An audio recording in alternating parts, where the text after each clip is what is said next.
whispering voice. It's been a funny day today, weather-wise. Well, it's not funny. It's back to its old self, shall we say. I've been to a place for a walk called Cadair Idris, which translates as Chair of Idris. It's from a giant warrior poet of Welsh legend, and Cadair Idris is a mountain here in North Wales, and it's near a little town called Dolgellau.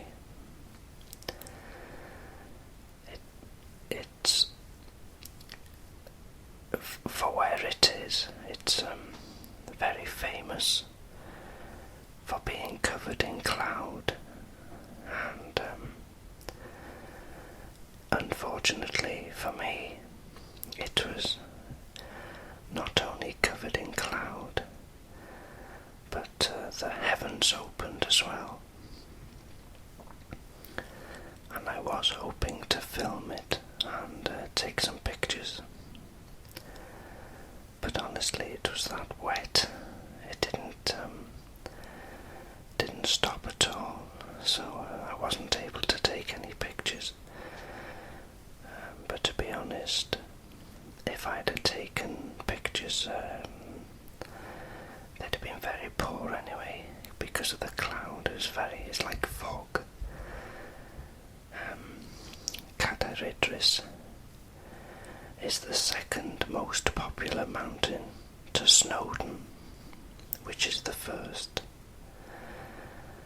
and it's the 19th highest mountain in Wales, and it's 2,927 feet. I think that's about 890 metres, somewhere around there.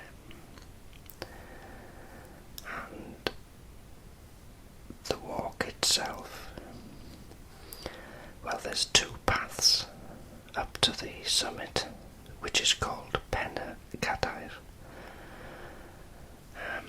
To the top of Cadair Idris, to the summit, to the stone. It's one path is 6 miles long, and the other path is 9 miles long. And the path I took was the 9 miles,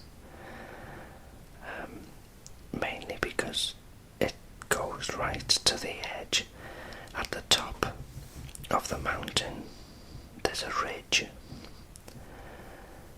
Now the whole ridge itself is about 11 kilometres long, and in parts of it there's cliffs, and the path goes very close to the edge. If you don't know the mountain, that can be very dangerous, because there's no fencing or anything like that. It would be if you came off the path within a couple of feet, you would drop 200 metres. So that's but I've done the 6 mile path a few times, so I thought today I'd do the 9 miles, and I enjoyed it thoroughly, even in the rain. If you wear the right clothing, obviously, and you enjoy walking, which you by now you know I do. Very refreshed at the end of it.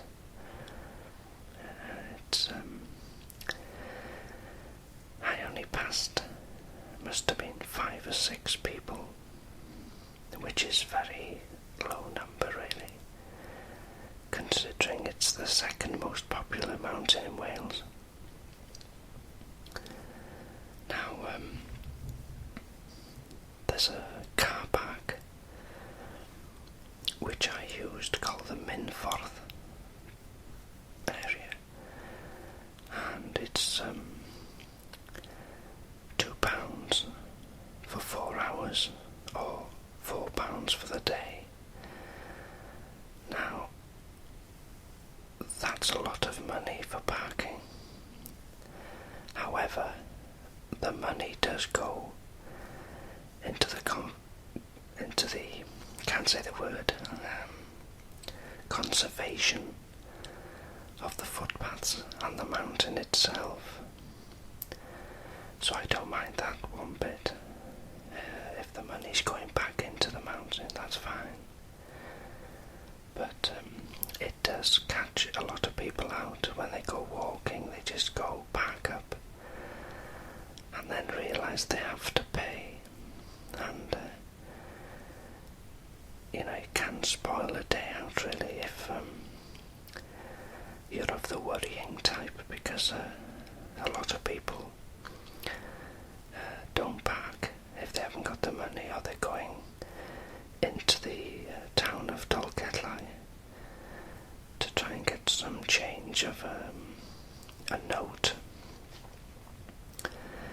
However, it's a beautiful spot when it's dry and sunny. You can see the Snowdon Range, most of the mountains, and you can also see Ireland on a very clear day. It's a nice spot. And of course the mountain was formed during the last ice age, which started about 70,000 years ago and ended 10,000 years ago, so that mountain is at least 10,000 years old. And when you sit at the summit, or on the mountainside itself, my mind wanders to the types of people that must have walked up that mountain, or maybe lived on the mountain, what they were like and where they lived, what they ate. Your mind can go into oblivion really. But I love the history of things as well, and even the thought of how powerful the ice is, to gouge out huge, massive ridges, and there's even 2 lakes there. There's one is deeper than the other, but I'm not sure the name. I know which ones they are by looking at them, but I know one is called Cumkai, but not sure what the other one's called. But yes, it was a beautiful walk, 9 miles, and it didn't seem like 9 miles to me. Because if you walked along a road for 9 miles, you'd know that you'd walked 9 miles, but I don't know if your mind sort of gets distracted by its surroundings, so you tend to forget the miles you've walked. I don't know, but very mysterious place. You can hear, if you're not sure what it is, sometimes you can hear what sounds like thunder rolling, but in fact what it is, it's the wind which has hit the side of the mountain and is more or less rolling down it at force. It's sort of like a massive whirlwind.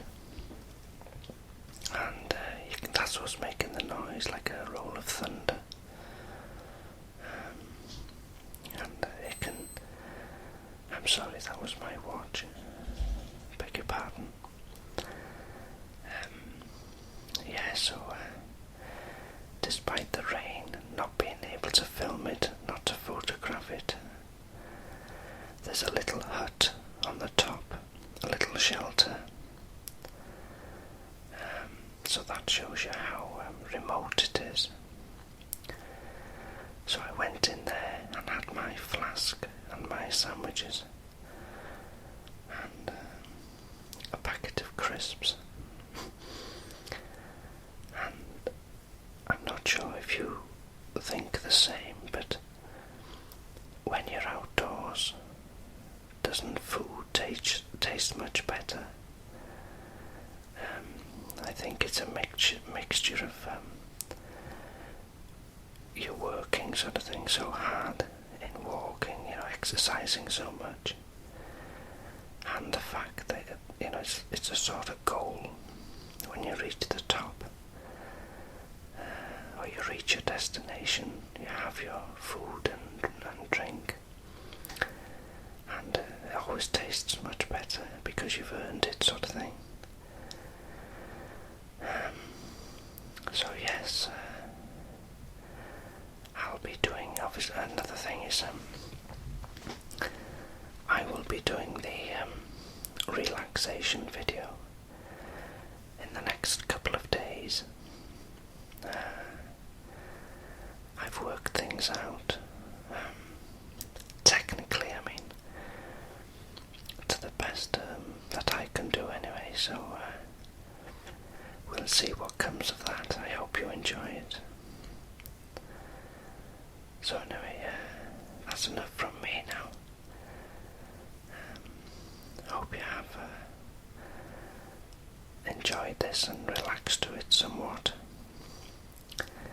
So thanks for listening, and speak to you all soon.